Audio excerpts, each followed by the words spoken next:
ప్రభు పేరట మీ అందరికీ శుభాభివందనములు. ఈరోజు మన అనుదిన వాక్య ధ్యానమైన ఎడారిలో సెలయేర్లలోని వాక్యము. దేవుడు అబ్రహాముతో చెప్పిన నిర్ణయ కాలములో శారా గర్భవతి అయి అతని ముసలితనమందు అతనికి కుమారుని కనెను. ఆదికాండము 21వ అధ్యాయము 2వ వచనము. యెహోవా ఆలోచన సదాకాలము నిలుచును, ఆయన సంకల్పములు తరతరములకు ఉండును.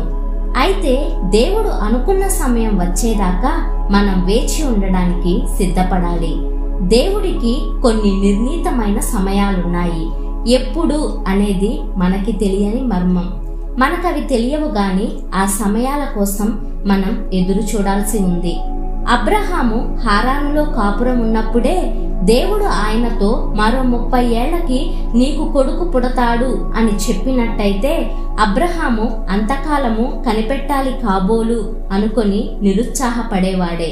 కాని దేవుడు తన ప్రేమ కొద్దీ ఆ సంవత్సరాల తరబడి కనిపెట్టడాన్ని అబ్రహాముకి లేకుండా చేసి ఆ వాగ్దానం నెరవేరడానికి ఇంకా కేవలం నెలల గడువు ఉందనగా అబ్రహాముతో చెప్పాడు.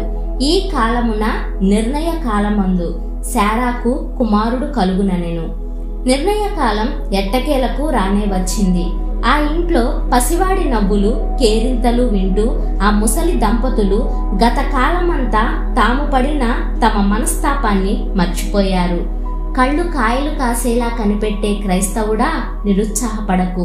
నువ్వు ఎవరి కోసమైతే కనిపెడుతున్నావో ఆయన నిరాశపరిచేవాడు కాడు. తాను నియమించిన సమయానికి 5 నిమిషాలు కూడా ఆలస్యం చెయ్యడు. శీఘ్రంగానే నీ విచారం ఉత్సాహంగా మారుతుంది. దేవుడు నిన్ను ఆనందంలో ముంచెత్తినప్పుడు ఎంత దీవెనకరమైన స్థితి అది. సూర్యోదయానికి ముందు చీకటి పటాపంచలైనట్టే ఆ సమయం వచ్చేసరికి విచారం, ఏడుపు దూరంగా పారిపోతాయి. మనం ప్రయాణికులమే. ప్రయాణపు చిత్రపటాలను, దిక్సూచిని కెలకడం మనకి తగదు. సర్వం తెలిసిన మన పైలట్ ఆ వ్యవహారం అంతా చూసుకుంటాడు. కొన్ని పనులు ఒక్క రోజులో అయిపోవు. సూర్యాస్తమయ సమయంలో ఆకాశంలో సాక్షాత్కరించే వింత రంగులు ఒక్క క్షణంలో తయారయ్యేవి కావు.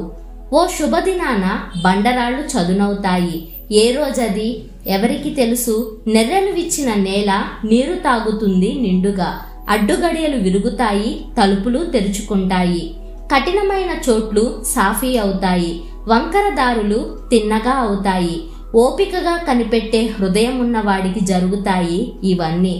దేవుడు నిర్ణయించిన గడియల్లో అది రేపో మాపో ఎవరికి తెలుసు? తెలిసిందల్లా తప్పక జరుగుతాయని.